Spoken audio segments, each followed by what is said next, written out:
Have you ever felt like you're searching for something more? Something that cuts through all the noise of daily life? Imagine living 2,000 years ago in a world hungry for hope. Crowds would gather, drawn by whispers of a man who could make the blind see and the broken feel whole again. This man was Jesus, but he wasn't just a miracle worker. People from all walks of life, the rich, the poor, the outcasts, flocked to hear him speak, because his message wasn't about more rules or empty religion. It was about a relationship, about a deep spiritual restoration.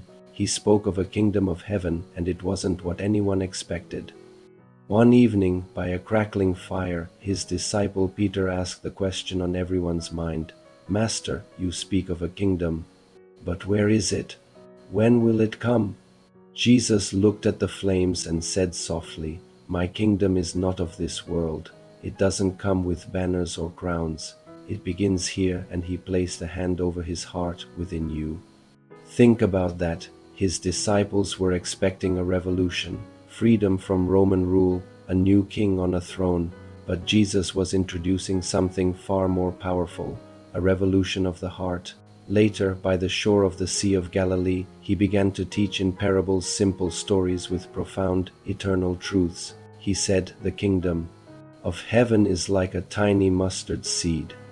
It's the smallest of all seeds, but when it grows, it becomes a great tree where birds can find shelter."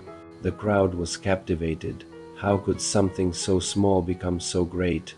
He continued, "It is like yeast that a woman mixed into a large amount of flour until it worked all through the dough, and it is like a treasure hidden in a field.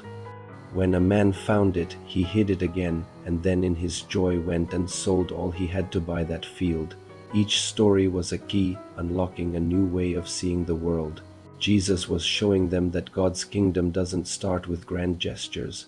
It starts with small, almost invisible acts of faith, quiet moments of love, and seeds of grace that have the power to grow and transform everything.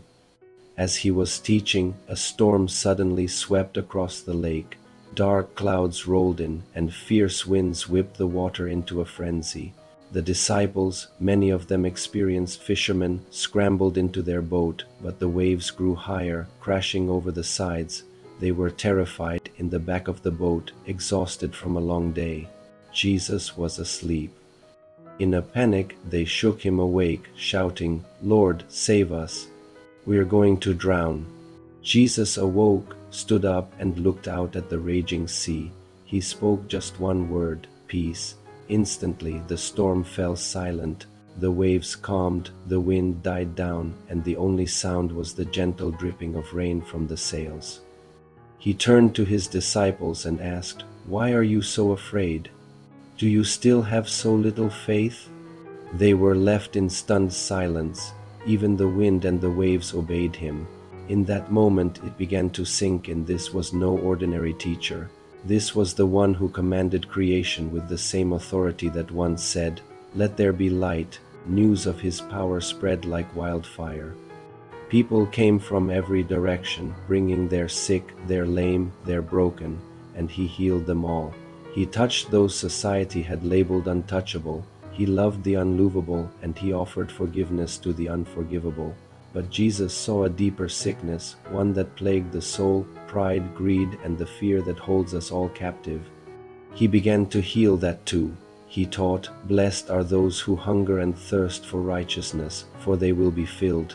He wasn't offering a temporary fix. He was offering eternal renewal.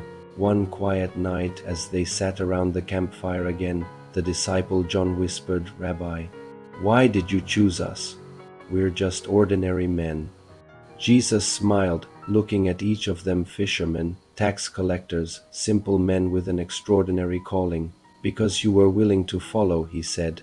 "The kingdom doesn't begin with kings and scholars. It begins with hearts that are ready to be changed." He paused, looking toward the horizon where the first light of dawn was beginning to break. "Soon," he said, "the world will see a light it has never seen before." As the morning sun touched the water, the disciples started to understand. They were part of something that would outlive them all, not a political movement, but a movement of love that would echo through eternity. And that's the core of Jesus' early ministry. It's a reminder that true, lasting change doesn't start from the outside in, it starts from the inside out. The miracles were never just about fixing physical problems, they were signs pointing to a deeper spiritual awakening. Jesus came not just to change the world, but to change how we see it, to help us see ourselves and each other through the eyes of heaven. Thank you so much for watching. If this story resonated with you, please like this video and subscribe to our channel for more content that explores these timeless truths. We'll see you in the next one.